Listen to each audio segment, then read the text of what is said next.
la luz y ese fuego ardiente esté en su corazón, para que ustedes podamos esperar la venida del Señor. Vamos a estar en pie, hermano, y los que traen su himnario, vamos a entonar este himno. No cantamos muy bien, pero bueno, vamos a tratar este himno 206. Cantamos. Dice el himno, el rey ya viene. Dice así la alabanza a nuestro Dios.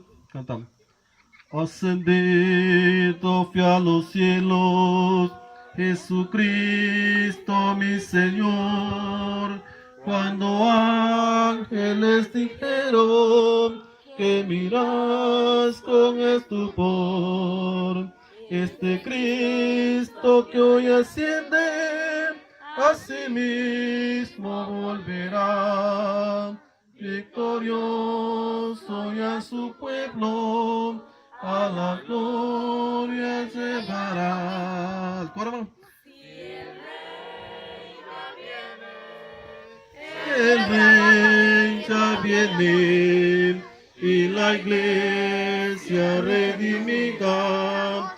Dice, ven Señor Jesús, si el rey ya viene, el rey ya viene. Gloria a Dios, ya viene por mí. Su palabra nos enseña, amarás a tu Señor y tu pan has desvalido. Hoy compartes con amor y proclama, Cristo viene.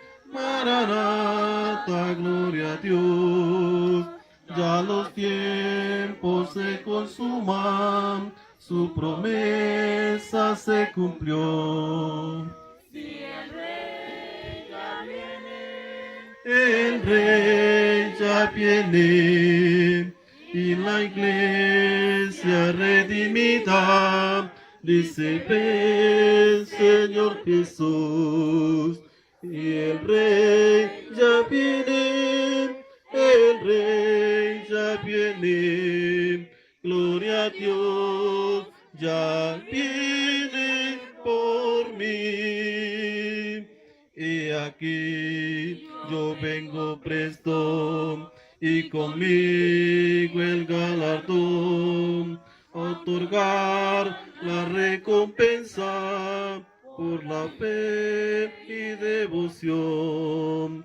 Yo soy Alfa y soy Omega, el primero y el final. Es el tiempo de la siega y el gran juicio llegará. El rey ya viene y la iglesia redimida, dice, ven Señor Jesús. Si el rey ya viene, el rey ya viene, gloria a Dios, ya viene por mí. Amén. ¿Cuántos están seguros ya? Creo que se les